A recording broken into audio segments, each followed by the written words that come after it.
太子殿下，二叔，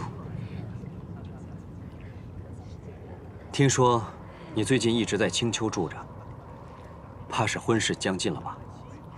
我还听少卿说，他在东海看到你旁边的女子是白浅上身，开始我还以为是他在说笑，没想到竟然是真的。听三叔说，二叔这次来为天君贺寿，也带了长子元贞来。没错，啊，方才父君还在夸元贞聪明，只可惜，再聪明，也不过是北海水君的儿子，怕是与这九重天无缘了。夜华，二哥，快去洗梧宫，元贞出大事了！啊！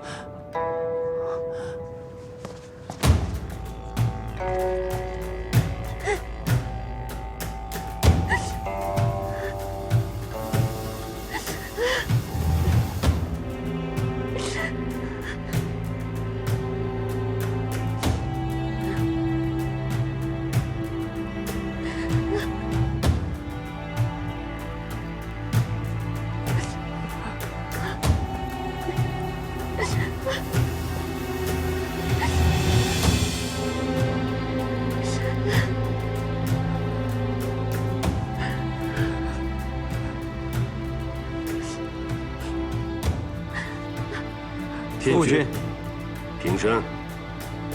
谢父君。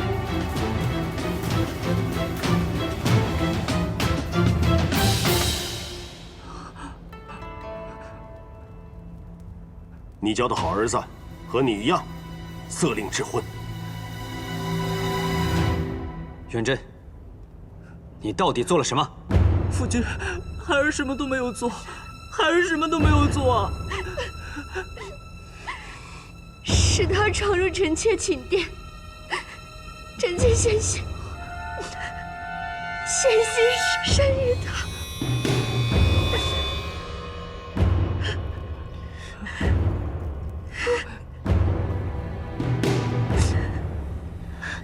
是臣妾辜负了君上往日的恩宠，求君上赐臣妾一条白绫，让臣妾死得清白些。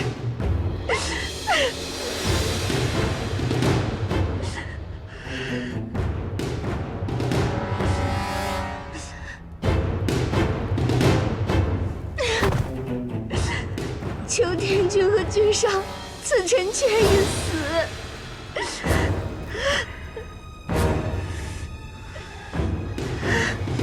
混账东西！你个畜生！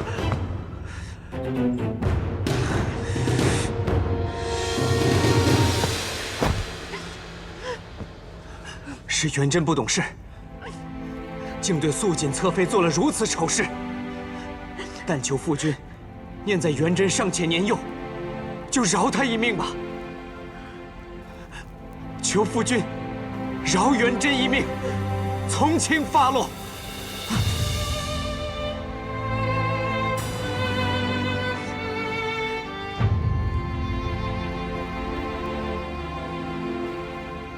虽然素锦侧妃拼命抵抗，没有被他毁了清白。他若是旁人的儿子，本君尚能从轻发落，但偏就是你的儿子。本君三子之中，最宠爱的就是你，也是你最伤本君的心。没想到今日，又是你的儿子伤了本君的心。本君万万没有想到，这数万年来，初次让你带着儿子上天宫，竟然换来自己在寿宴上当着群臣的面，被自己的孙儿当众扫了颜面的结果。儿臣知错，求父君息怒。元贞，你小小的年纪，竟也能做出这种错事，也是让本君不得不重新审视你。亏得本君还认为你宅心仁厚。求天君明察，孙儿真的什么都没有做，是素锦娘娘要孙儿来的。孙儿真的什么都没有做，求天君明察。你个混账东西！哪个女人会陷害别人来毁自己的清白？都到了这个时候了，你还狡辩！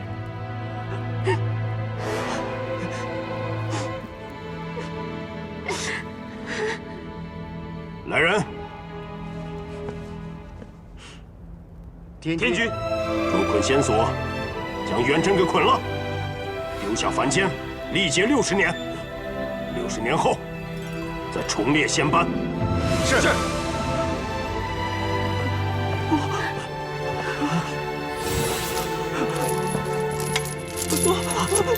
夫君，夫君救命！夫君，孩儿真的求夫君收回成命。孩儿真的元贞自幼性情温和，并不好女色，知子莫若父，他不会做出这种事的。求夫君明察，求夫君明察！夫君救命！当年，本君也以为你性情温和，不好女色。你不也做出了那般丢尽颜面的事？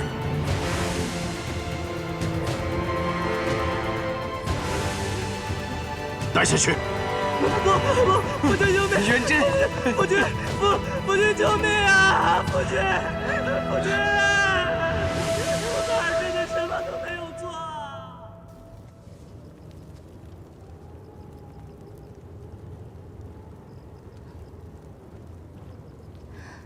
这小孩子这么一哄就睡着了。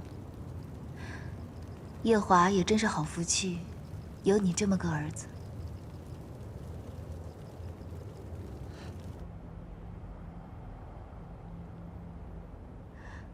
求君上赐臣妾一死，以正清白之身。君上。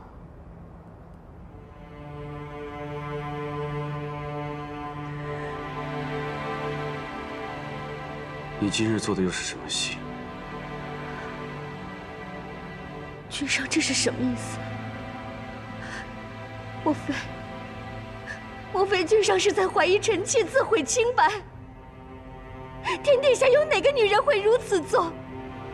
况且臣妾一心只有君上，君上难道不知吗？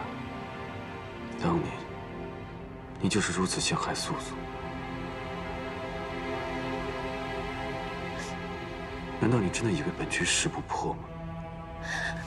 君上冤枉！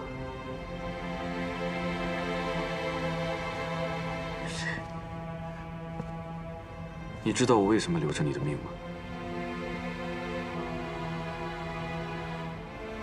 一是因为解破灯，为了那灯，我才饶你不死；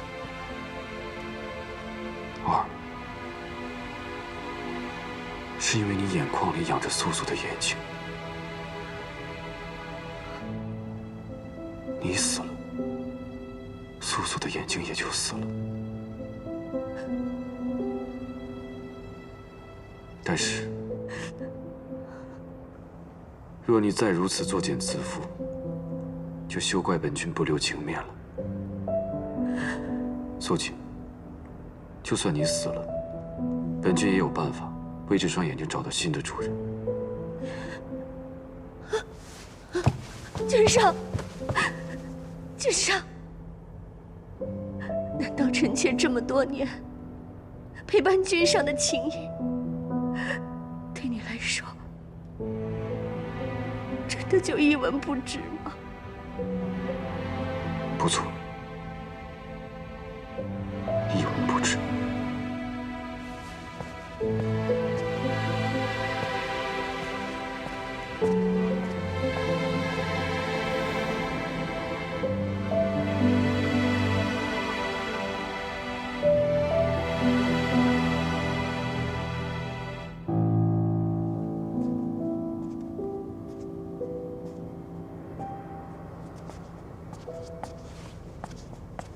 依我看，是素锦设的计，天君将计就计，打压二叔。你真是越来越看得通透了。只是可惜了，元贞那孩子也是倒霉，二哥也有不小心。当年傅君就是为了那小八蛇，把他贬去北海。如今他却夫妻感情更深，这都是要生第4个了，这不当着四海八荒的面，让傅君面上不好过吗？元贞也算是替父母受过了。受一受过也好，稍后啊，我也去劝劝二哥，让他万事都收敛一些，恩爱都得藏着，否则不让傅君面上好看，他也不会有好日子过。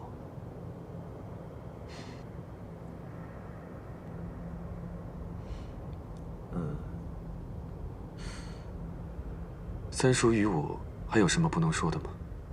我只是觉得奇怪，你既然知道素素就是白浅了，为何不把她赶紧接回天宫？她可是与你有婚约的人。我不是说过，他已经彻底将我忘了吗？真的忘了？那一定是折颜上神的忘情药了。看来他还记得你挖走他双眼那件事，才将你彻底忘了个干净。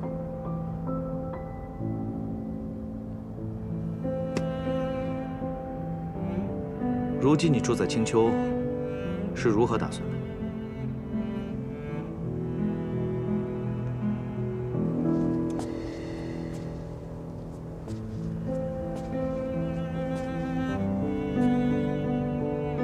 我想从头来过。从头来过？他是素素时，在天宫里没有任何好的记忆。既然如此，忘了就忘了吧。我只要慢慢来，让他心中有我。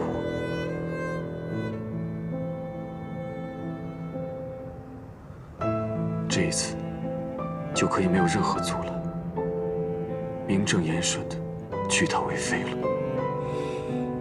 也好，如此也好。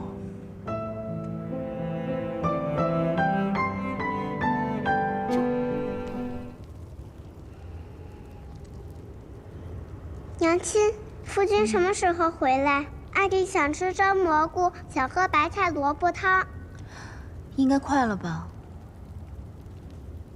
夫君回来了。你回来了。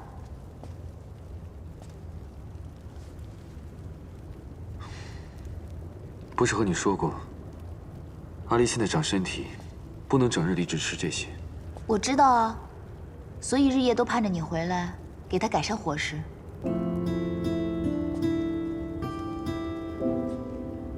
你真的在盼望我回来？夫君，娘亲脸红了。是盼着你回来做饭。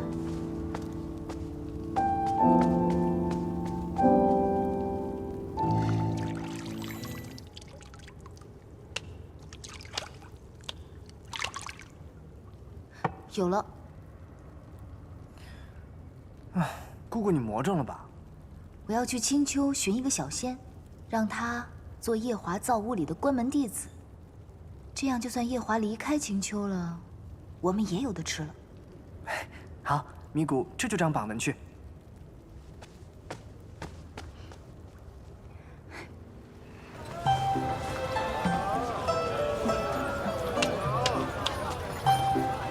蘑菇仙，你这贴什么呀？姑姑今日要选一个小仙，做夜华君造屋里的关门弟子，机会难得啊！能做夜华君的关门弟子，哪怕是造屋内的，也是三生有幸啊。可就这一会儿，那狐狸洞前还要擅长2行队，这会儿去怕是晚了。不晚不晚，就在今夜，还来得及。走。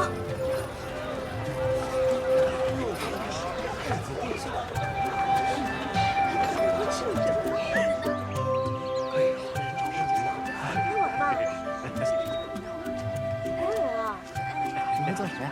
给我登记一下啊！会打鱼，还会烹饪。一会儿就到我了，自打该我了。就我打得多，而且我还会做呢。下一位。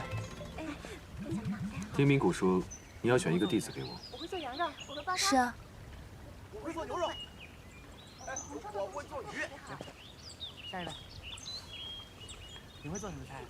让他们都撤了吧，没一个肯过好的。好，记下了。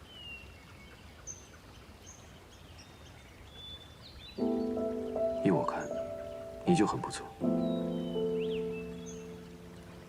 可你实在没有必要跟我学，我们两个有一个会就可以了。尼古，姑姑，太子殿下要哪一个？他一个也没看上，让他们都散了吧。这就撤了？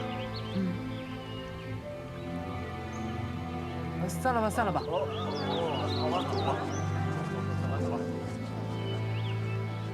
那我带小天孙去划船了。走，来。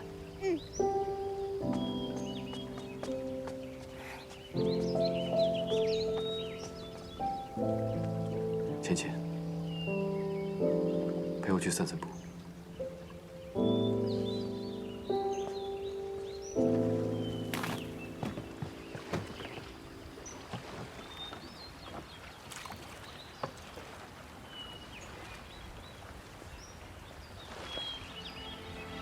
你这般皮懒，一塘花都是自生自灭，却也能养出天然雕饰的形貌，丝毫不比天宫瑶池的差，真是难得。哪里？我这是壶野池子，怎跟你的瑶池比？你们的瑶池数万年来被仙人凡人写了数千首酸诗，被千万人赞叹。你想去看吗？看什么？九重天，瑶池。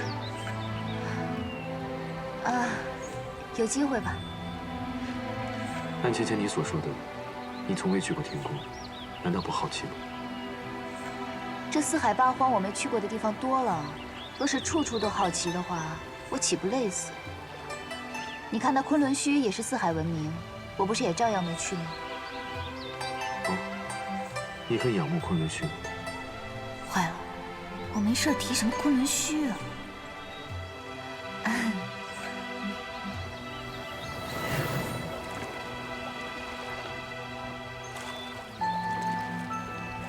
米谷呢？米谷在洞口设置了仙障，怕是有人误闯了。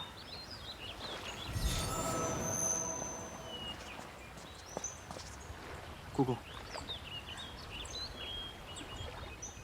这么快就拿着扇子来了，看来是想清楚了。那姑姑的意思是？请他进来吧。是。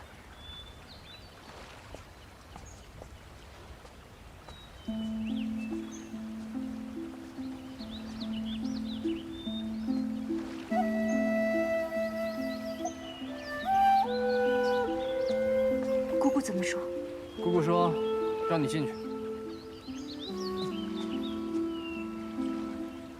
少卿，我若是你，根本就不会来见姑姑。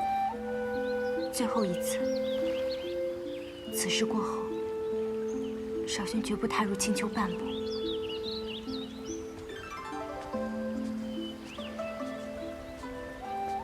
姑姑，姑姑，你带着阿离先去玩吧。小天下，来。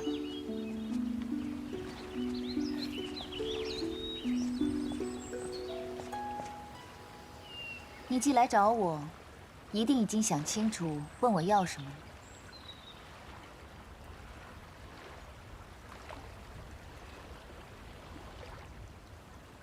叶华君不是外人，你说吧。姑姑，可不可以救救我的孩儿元真？救你的孩儿？前几日天君寿诞，君上带元真备了贺礼，前往九重天去给天君贺寿。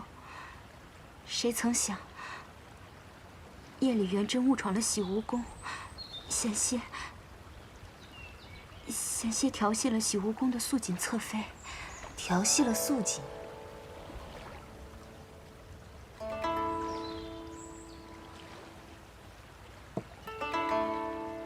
能做太子的果然不是一般人，戴绿帽子也戴得很欢快嘛。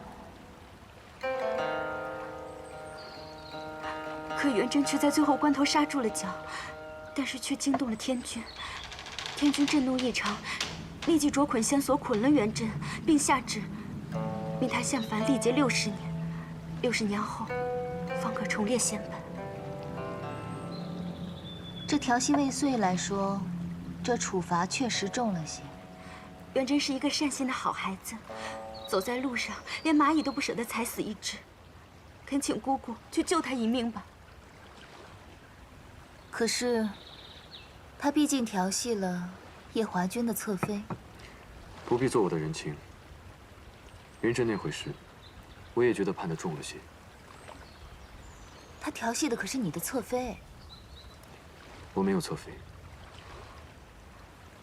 既然太子殿下也觉得判了重了，恳请姑姑下凡救他一命。他不过是下凡历个劫，60年后又能重回仙班，何来救他一命？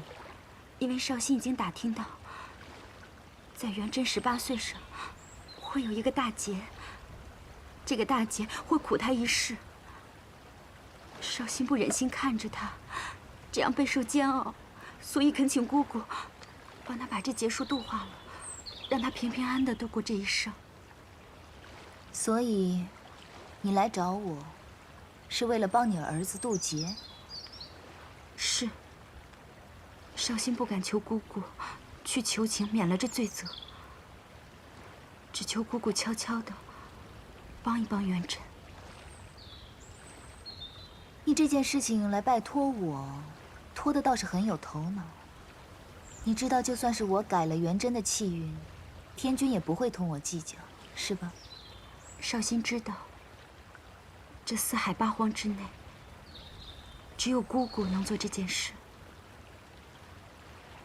好，我答应你。这件事情我替你做了，但是事成之后，你我主仆情分就算是尽了。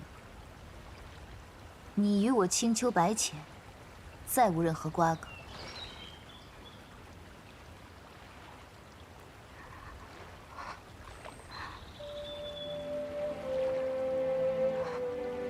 绍兴，谢姑姑成全。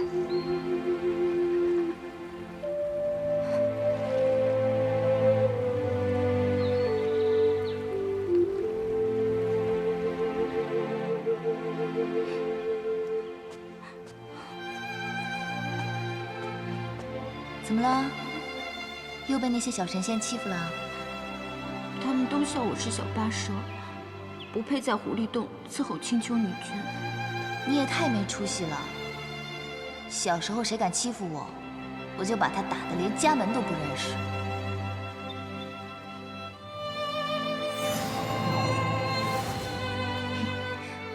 这个呢叫破云扇，是天宫灵宝天尊送我的，送给你。灵宝天尊送的，太贵重了，绍兴不能收。你就收下吧。你跟我在一起这么久，什么法器也没送过你。这个扇子可厉害了，以后谁敢欺负你，你就用这扇子将他扇出青丘。这把扇子这么厉害吗？嗯，送给你了。谢谢姑姑。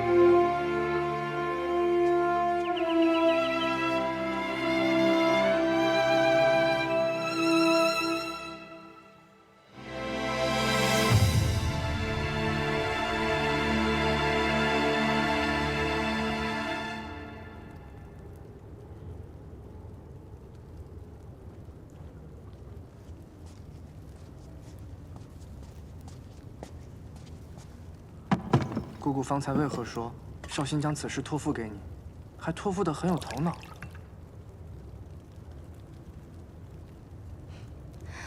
偷听了？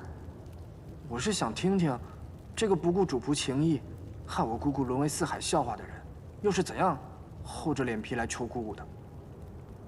九重天上呢，是个神仙，都有篡改凡人气运的本事。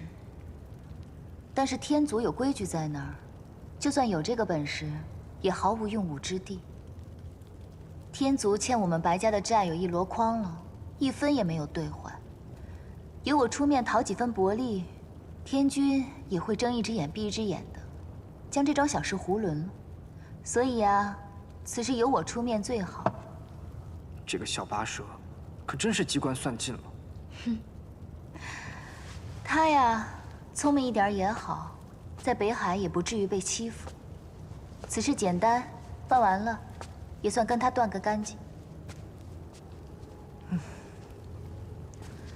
哎呀，看来我要到东华帝君座下司命星君那里走一趟了，看看那元贞18岁立的是什么节，哪个时辰哪个日子，如何应到人身上。司命星君脾气古怪，他手上那个气运簿子，连天君都不能借来看一看。你若想从他那里下手，怕会有些困难。那该怎么办呀？所幸，东华帝君的司命星君欠我人情。若是我去替你要，会有些方便。真的？你可以帮我要到吗？但你得答应我一件事。什么事啊？去凡间时，将自己的法力封了。封印法力？修改气运本就是逆天的事，你用多少法力去修改气运，就会有多少法力反噬到你身上。天谴，你虽是上神，但被这么反噬几次也十分严重。万一到时我们继任天君天后之位，那该怎么办？继任天后？你忘了，你迟早有一天要加入西游宫的。继任天君天后之位，必受81道荒火，9道天雷。若你再被法力反噬，我怕你会保不住性命。哦，好，我答应你就是了。不过你我尚未成亲，若你近日要继任天君的话，我可是来不及嫁你的，也就谈不上81道荒火，9道天雷了。怎么，我说的有何不妥？芊芊，你可是在怪我没有早日向你提亲吗？若在300年前我便娶了你，就没有今日这个担心了。我也就是随口一说。我看现在天色已不早了，夜华君不如早日帮我把这事办了，我好去替那元贞渡劫。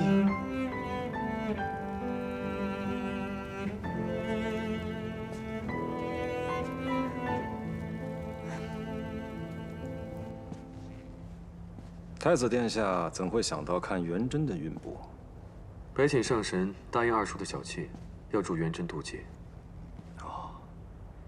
姑姑还真是宅心仁厚啊，一点都不计较那小八蛇在300年前抢走了二殿下。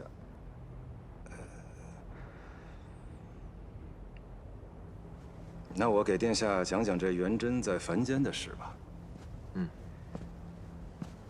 元贞托生托到了一个帝王家，姓宋，叫做宋元贞。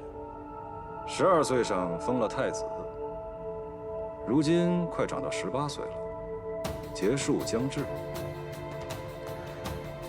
元贞在凡间的母亲是个贵妃，生下元贞之后，便带着她入了道观，出了家。16岁时，才让元贞的师傅将他送回了宫中。而这元贞的师傅，就是北海水君桑吉送去凡间看护他的一个婢女。婢女，所以二叔还是偷偷派了个人去看护她。正是。依小仙看，姑姑若不想打乱气运，就要替代这个师傅，先留在元贞身边。也只有这个法子了。至于如何渡劫，还需从长计议。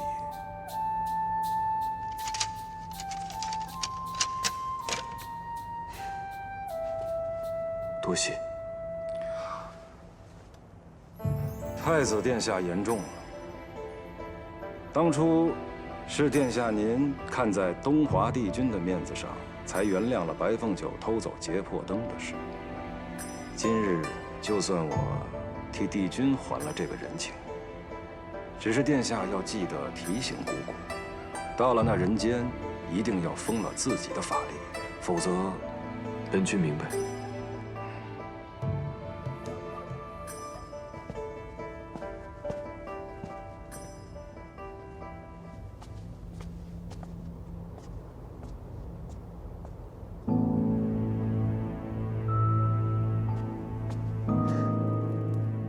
你说那只九尾狐要去凡间帮元贞渡劫？君上和星君确实是这么说的。他们还说要白浅一定要在凡间封印自己的法力。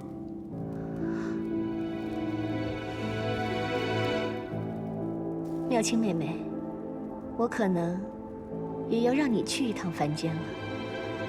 我？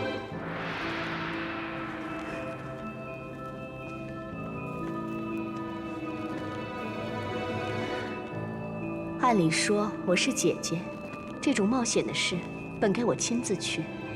可是我身为君上的侧妃，一举一动皆在众人的眼皮底下，实在是不敢妄动。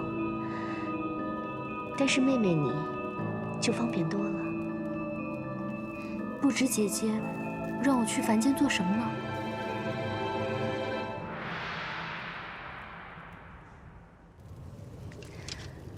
早先一直听你说这册子如何贵重稀罕，我还以为卖你的面子也只能讨回一个小钞，没想到连原物都讨回来了。看看吧，司命这气韵，写得很是让人唏嘘。这司命君不去写几个戏本，真的是屈才了。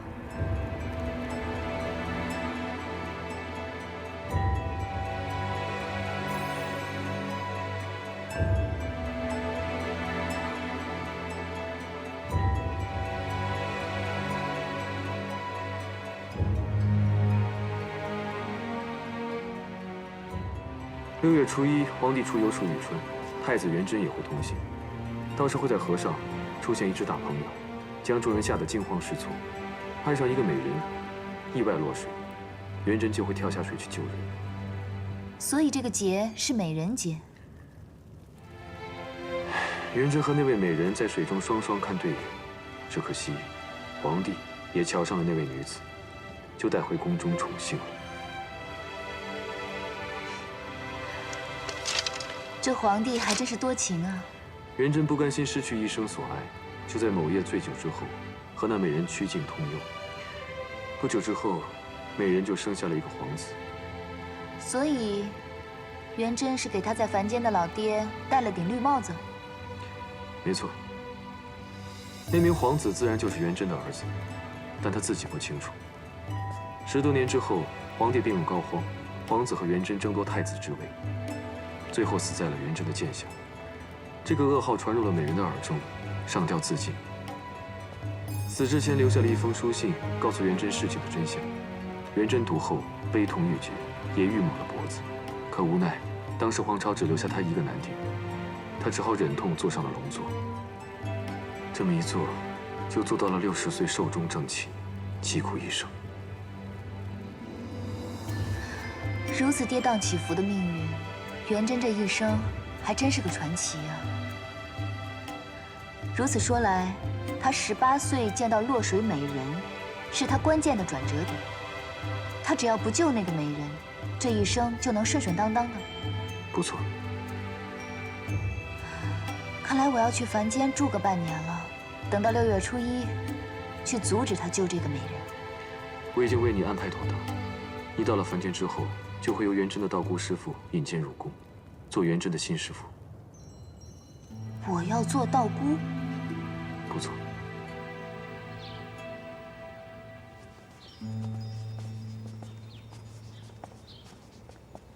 师姐，师妹，太子殿下，贫道与你的缘分已了了，也该离去了。师父，只是，身为殿下的师父，如此贸然的离去，终归对不起殿下。幸好贫道的同门师姐，云游四方，途经此处，贫道托师姐带贫道来看护殿下。师姐几百年不曾出师门了，此番能与元真殿下结一趟师徒的缘分，与殿下也算是善福。可是元真舍不得师父啊。缘来缘去，都由不得你我呀，殿下。元真明白。可是，多谢道长这几年对元真的看护。贵妃娘娘客气了，快来见过贫道的师姐吧。元真，快拜见道长。道长，不错，不错。道长的意思是，贫道一眼就看出，太子殿下乃是九重天位列仙班的神仙。因犯了错事，才下凡历劫。那经过劫难，我儿还能重列仙班吗？如贫道点化得当，太子殿下又一心向道，我相信重回仙班并不是难事。快叫师傅！哦，师傅。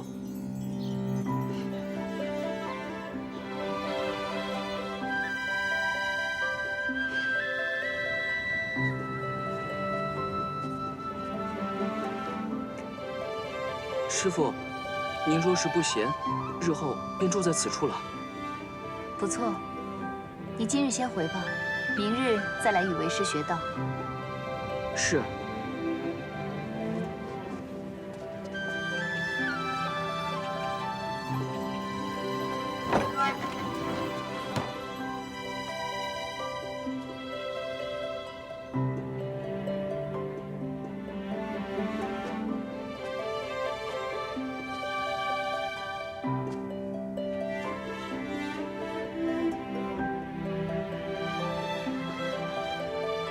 这才正月初一，真是足足要住上半年，才能到舒玉川美人落水的日子。不过也好，能体会体会凡间皇家是如何过日子的。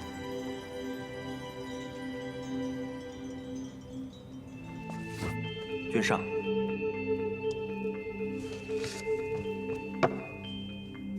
臣等近日追查异界的事，遇到了很多异界的人，乔装到各地寻找司音上仙。手中均带着这幅画，听闻这幅画正本是义军离境亲手所绘，其余的全是副本。方才16师弟还来消息，今日义军上了昆仑虚，说是撞见了司音，特地去昆仑虚查看司音是否回了师门。我寻17师弟寻了7万年都没有线索，怎么叫他给撞见了？这分明又是祸国。巅峰上仙，这画卷上面的人，可真是司音上仙？不错，正是我17师弟。你方才说离境义军与司音上仙见过？对，是离境对我师弟紫兰说的。可有说在何处？东海北岸。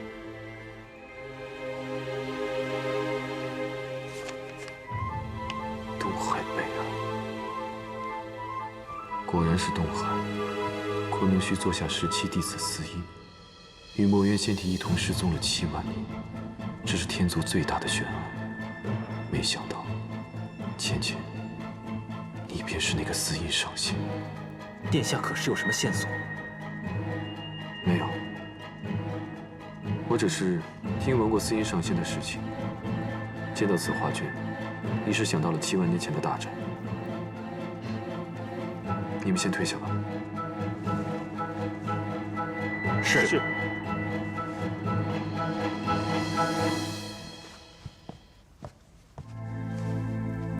为何要带走墨渊的仙体？为何要消失？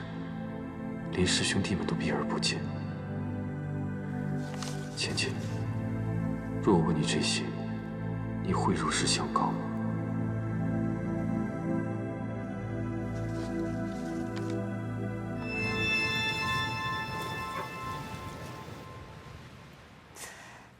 不如那美人落水的时候，我去将她救了。不可不可，万一那美人看上我了，岂不更麻烦？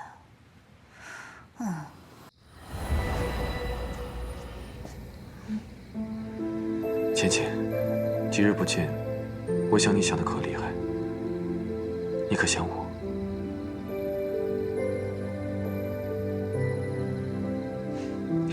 此番我来是要告诉你一桩大事。你可知元真在这一世的爹是谁托的生？莫非还是你爷爷不成？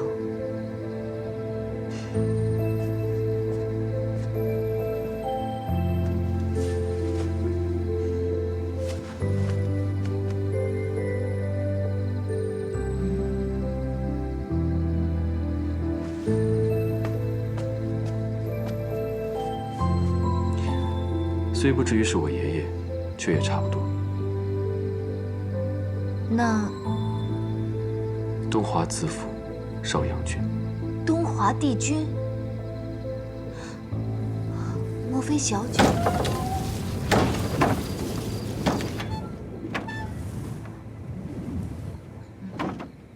我先去关窗。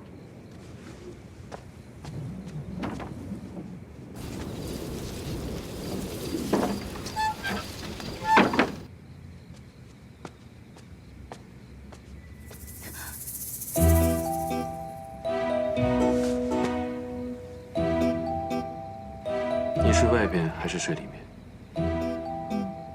我还是睡地上吧。芊芊，今夜不管你睡地上还是睡床上，结果都是一样的。若你还有点法力在的话，或许能跟我打个2败俱伤。但你法力不是被我封了吗？又或许你是半推半就。夜华君，你说笑了，我这不是怕床太小怠慢你吗？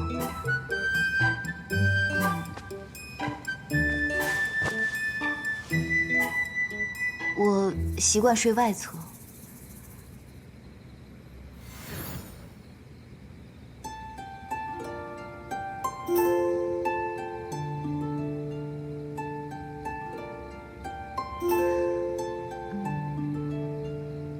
话说，这凡间真的有大鹏鸟啊？那大鹏鸟是从佛祖跟前借的。我二叔和司命之间有些过节，司命这次可是下了血本。想不到，这司命竟然如此记仇。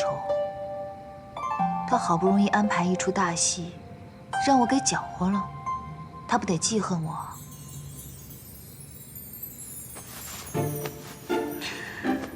芊芊，你不用担心，左右他还欠我一个大人情。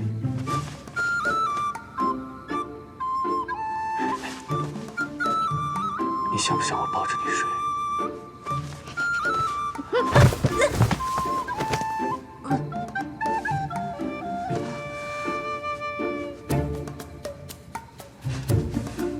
果然，知道你睡觉不老实，才说抱着你睡的。床太小了。是，这床为是太小了。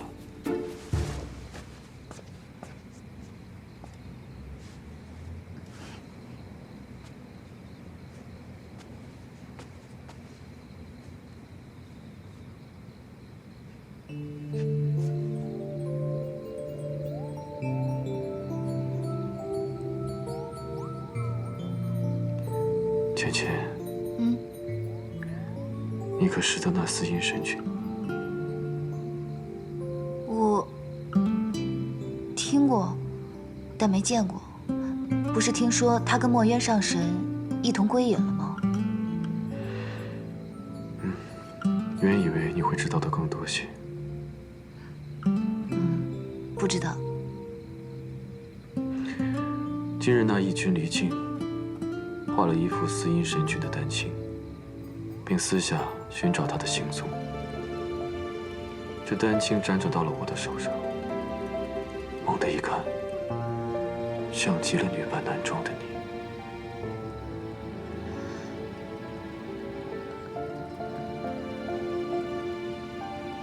应该是巧合吧。天色不早了，快睡吧。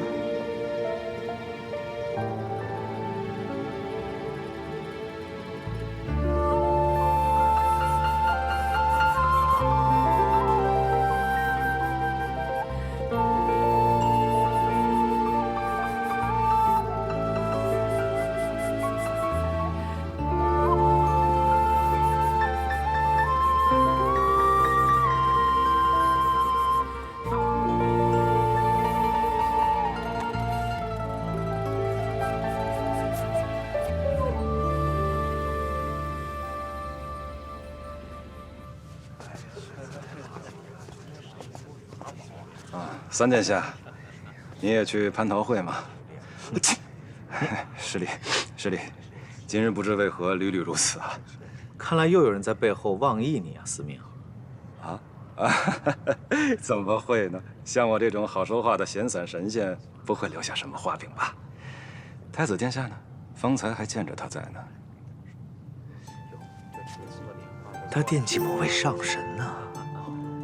趁着群仙敬酒，又去了趟凡间，这半盏茶的功夫，就回来了。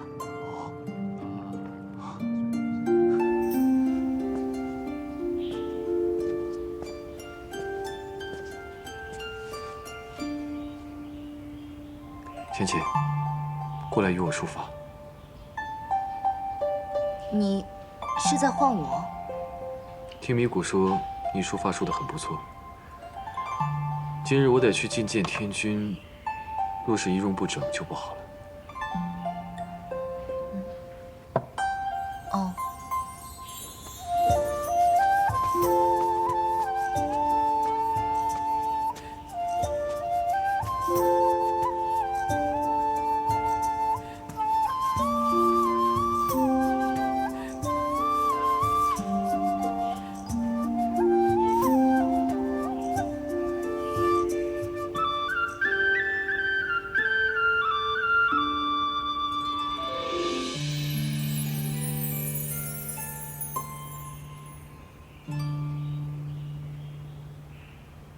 好了。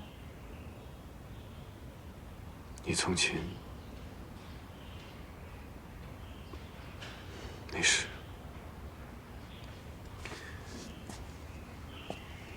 芊芊，这串珠子你先带着。如今的你跟凡人没什么两样，虽然不至于遭遇到什么危险，但还是以防万一。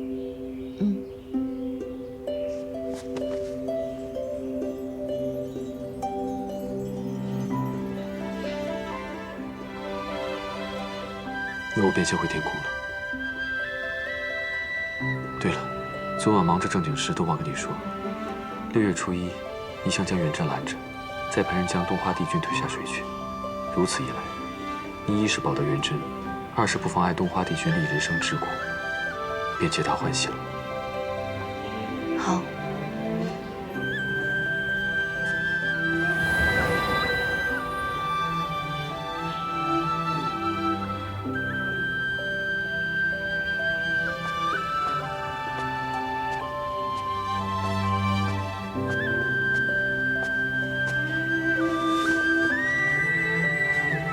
他昨晚做什么正经事了？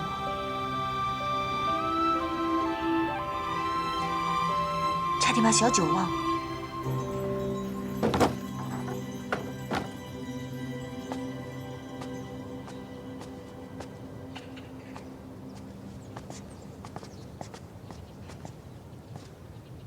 师傅，为师也刚好想去寻你，随为师来。是。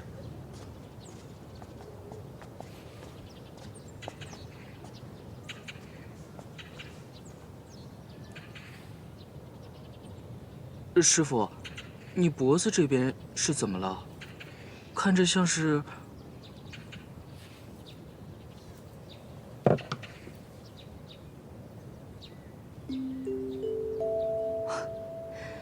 连这么细小的红痕你都注意到了。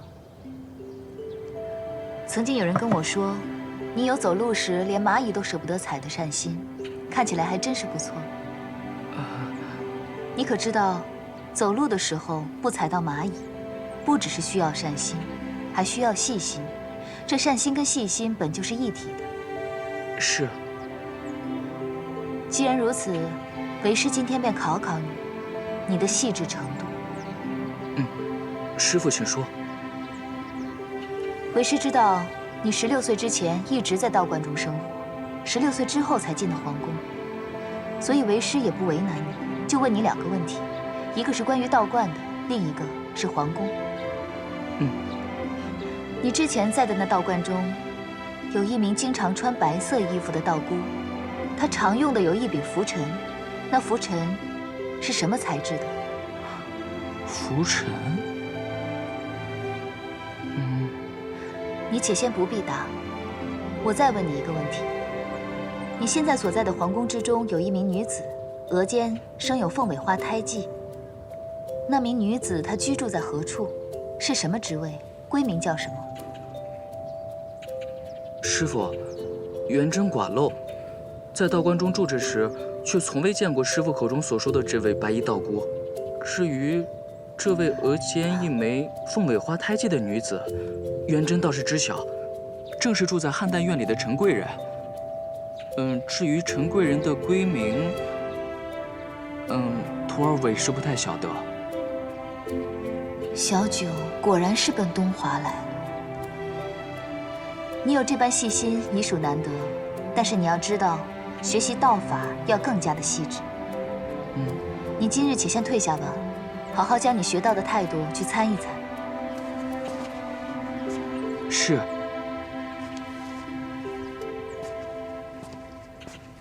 元真小弟，其实你已经够细致了，再细致你就成八公了。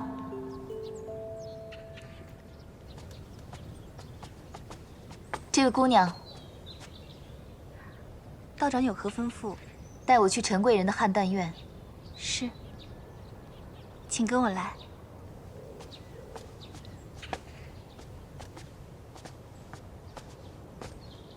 道长，这里就是汉丹院了。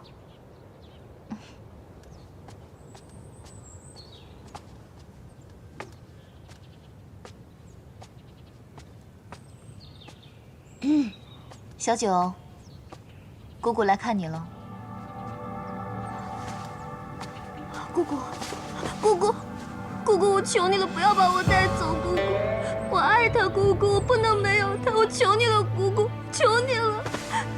来生我给你做牛做马，我一定会报答你，求你成全我和他好不好？姑姑，求你了。这疯癫的模样，该不会是他给自己用了青丘禁术养生咒？我求求你了，我给你做牛做马，我一定会报答你的，求。来人啊！把陈贵人扶进去。是。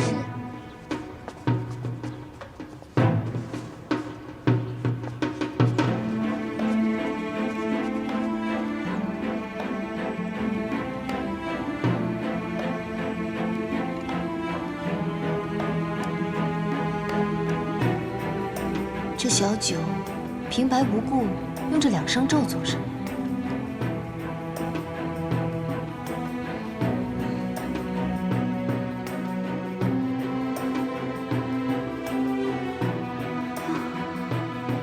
姑姑，求你别带我走，凤九要生生世世和陛下在一起。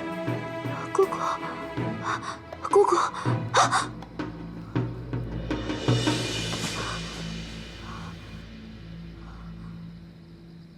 不对啊，姑姑怎么会来？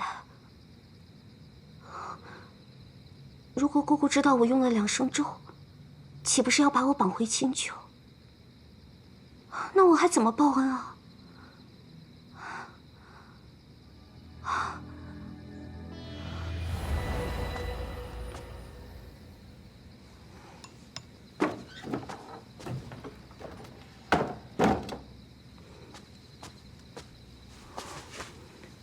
姑姑，不孝女凤九来请罪了。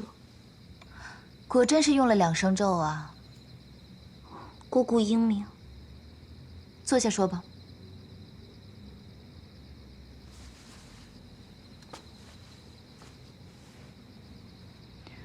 既然是来报恩的，为何要在自己身上用2声咒？早些日子，凤九进入帝君的梦境，想要问他这一生有没有什么没有完成的梦想，没有达成的痴心。那石头做的东华帝君说了什么？该不会是不想要什么富贵江山，只愿求得一人心吧？姑姑英明。这一世的东华帝君竟如此俗气。大概是帝君早年间在凡间经历了一些人情冷暖，想要求一个不离不弃的女子吧。于是你便将自己搭了进来。我也不是把自己搭了进去，只是司命星君说帝君遇不到他心爱的女人，但是在6月初1，他会遇到一个他爱慕的女子，但是这个女子爱的却是元贞太子。元贞。所以，我想要捧出一颗真心来。等到帝君遇到他那个心爱的人，我便功成身退。原以为这个方法是极好的，但是我借着陈贵人的身子，见到帝君却连一句情话都说不出口。死灰不是那么容易复燃的，你也无需介怀。所以我只能给自己下2声咒，白日里做出非常爱慕帝君的样子，等到晚上太阳下山，我方可以解脱。这段日子有没有被那帝君占了便宜去？东华帝君他只是去了一趟邯郸院，不过多时就走了。你说说你啊，每天做出一副爱他爱得要死要活的样子，你这是为什么呀？凤九只是觉得，爱一个人是需要有敬业精神的事情，不可以在旁人看的时候做出爱的样子，但是在没人看的时候就做出不爱的样子。罢了，我还是送你走吧，你继续去捧着你那颗真心吧。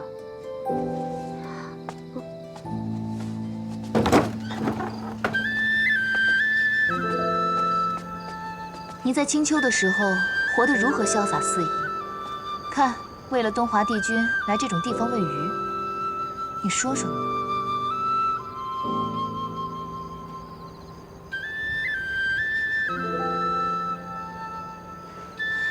想来这紫竹院是个福地，怎么连您都来了？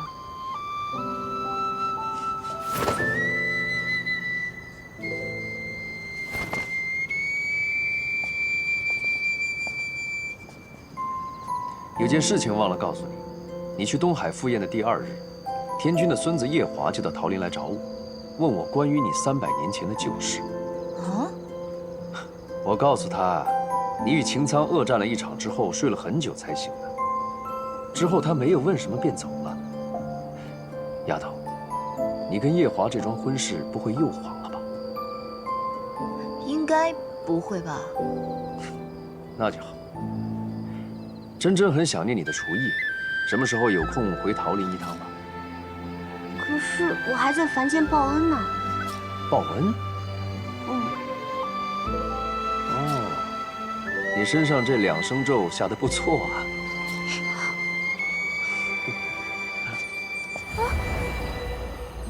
姑姑，他威胁我。他威胁你，不过是为了让你回去给他和四哥做饭罢了。也是。哎，对了，姑姑，你今日来此是为何啊？为了那元贞。元贞？那元贞乃是太子的堂弟，因为做了一些事情被贬下凡，我在此就不多说了。你方才不是也说了吗？6月初1那天会有个美人落水，元贞会去救那美人，然后美人会爱上他，东华帝君也会爱上这个美人。对啊。所以我要做的事情，就是让元贞从东华帝君那个情节里全身而退。那姑姑，你可想好法子了？想好了。待6月初1美人落水那天，我会先拦住元贞，然后找个人将东华帝君推下水。帝君自然会去救那女子。待他们2个人看对眼的时候，就没元贞什么事儿了。小九，你可愿意做那个推东华帝君下水的人？我受2生咒的束缚，白日里必须得忘了自己。我不扰乱姑姑的计划已算是万幸了，我怕我做不了。罢了，说的也是。实在没有谁的话，只能我自己动手。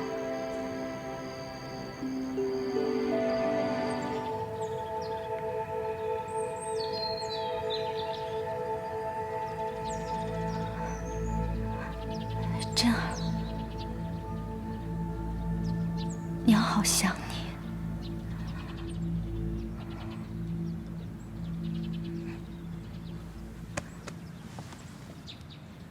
姑姑，跟我来。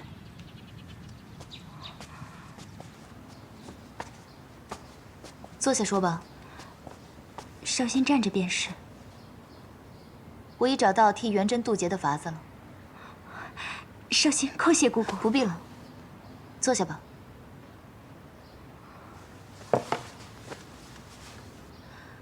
替元贞渡劫的法子万事已具备，就差推人这东风了。推人？简单来说，就是6月初1那天，那美人出现的时候，要有一个人将皇帝推下水。好，少先来做。届时你用了隐身术，待那命中注定的美人出现时，轻轻走到皇帝身边，将他推下水即可。但是这样做会遭法力反噬，你去做有些凶险，应该找个壮硕的人去做。既然这事儿必须要做的话，那我便让我家君上来做。也好，反正他是元贞的亲爹。这样缺德的事让他来做，最合适不过。少先这便寻君上来见你。好，动作要快，离凡间6月初1的日子不多了。姑姑放心。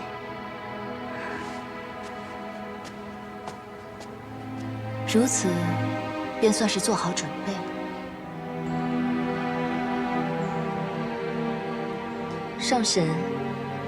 7万年前是你收留了我，7万年后，你又要救我的儿子，你可真是我母子的贵人呢。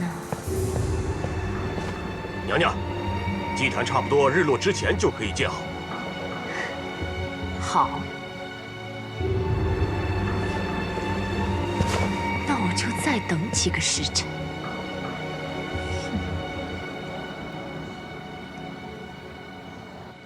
什么？白浅让我推东华帝君下水？不错。你答应了？姑姑说，只有这一个办法才能救元贞。为什么？时间太紧迫，我也没有来得及多问。但是姑姑既然这么说了，那肯定只有这一个办法是最周全的。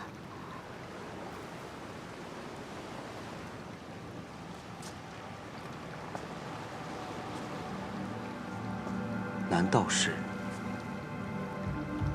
他要借此来报复我们？报复？你有所不知，凡是在凡间用仙术修改运步的，都是要受到惩罚的。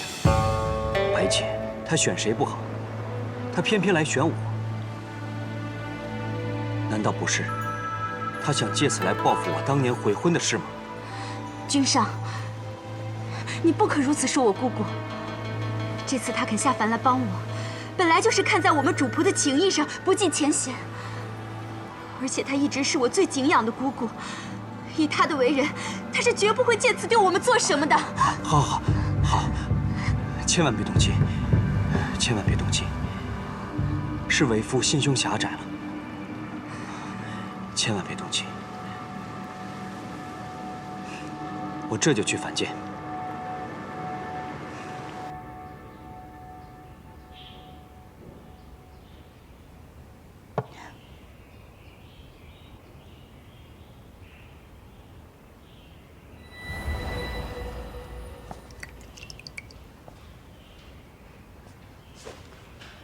上神，坐。桑吉还是要为当年的事情道歉。不管怎样，贸然提出悔婚，都是桑吉的错。当年事不必再提，坐吧。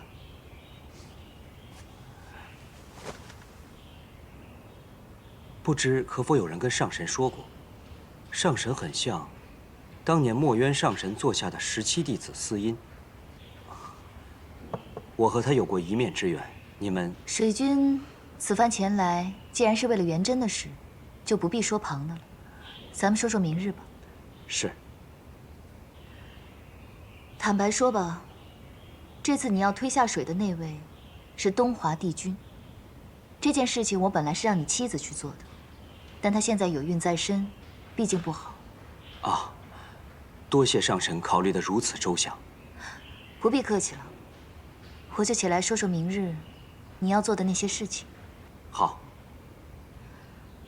到了明日那时，你且先去野山。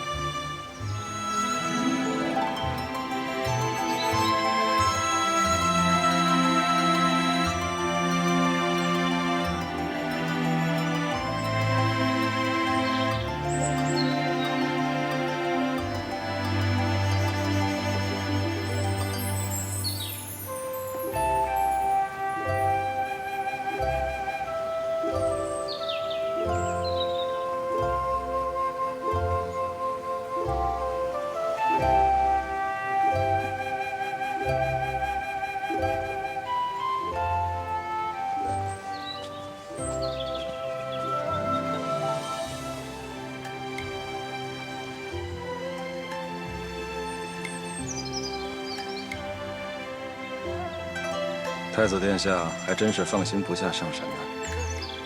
毕竟那位是东华帝君。殿下放心，帝君并不是心胸狭隘之人。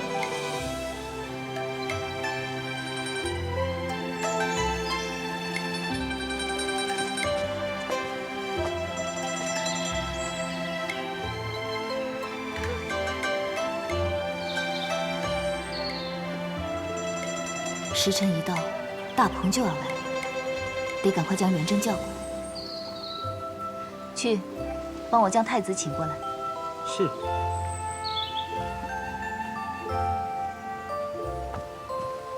太子殿下，道长有请。师傅。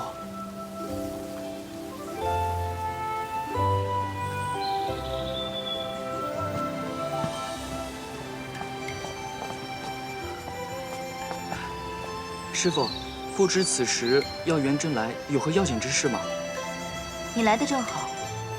师傅不知为何，刚刚胸中闪过一道白光，将平日参悟不透的道理全部都参透了。你可想知道为什么？元贞当然想知晓。如此便最好。你去太子殿等我，为师随后就到。难道这些歌舞比为师的道法还要重要吗？不，徒儿知错，徒儿马上就回去。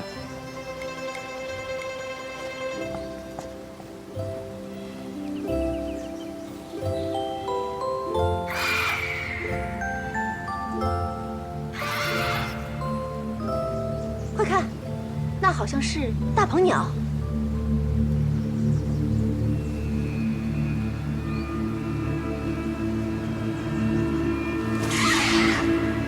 这世间竟有这么大的鹏鸟，这大鹏鸟竟如此凶猛，飞得这么快。如此大的鹏鸟只在经文中出现过，此时现身，会不会有什么征兆？陛下，这分明是祥瑞之兆。符兆？就凭一只鸟，就说是祥瑞之兆？陛下危险！闭嘴！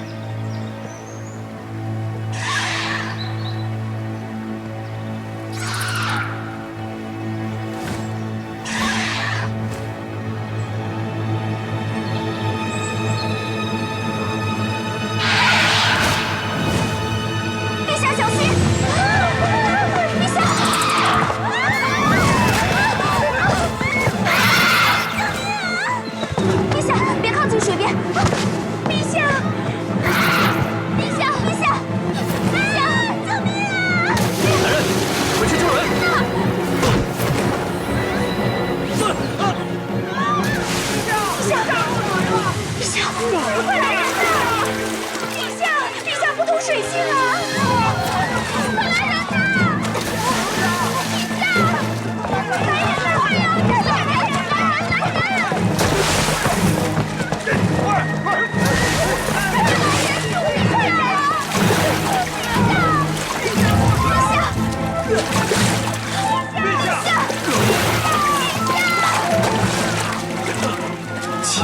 算算，却没有算到东华这事脱生成了一个旱鸭子。如今叫谁去救这美人啊？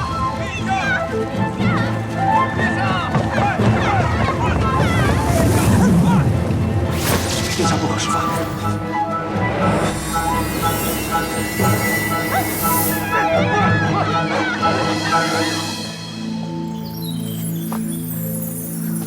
你怎么样？没什么事吧？怎么会有人推我下水呢？或许是你平日太受太子宠幸，招人妒忌，有人趁乱教训你吧。夜华，你这样用法术是有违天规的。只要你安好，我怎么样都无所谓。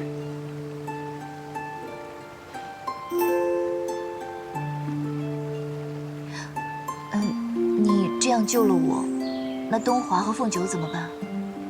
回上神，他们都好，这本就是他们应该立的节。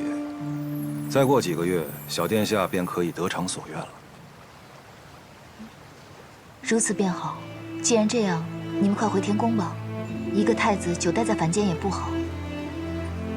我的事也还没做完，我也先走了。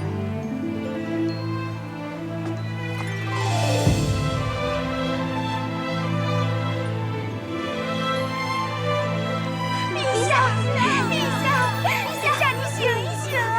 陛下，你醒醒！陛下，陛下，陛下，我求您了！陛下，陛下，我求您了！你醒过来吧，陛下！我没有你活不下去啊，陛下！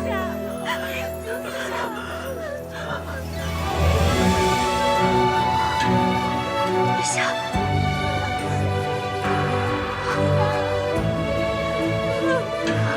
是你救的我。先不要说话，御医马上就到了，再坚持一下，再坚持一下。你一定会没事的，陛下，快去救陛下！快点！陛下，陛下！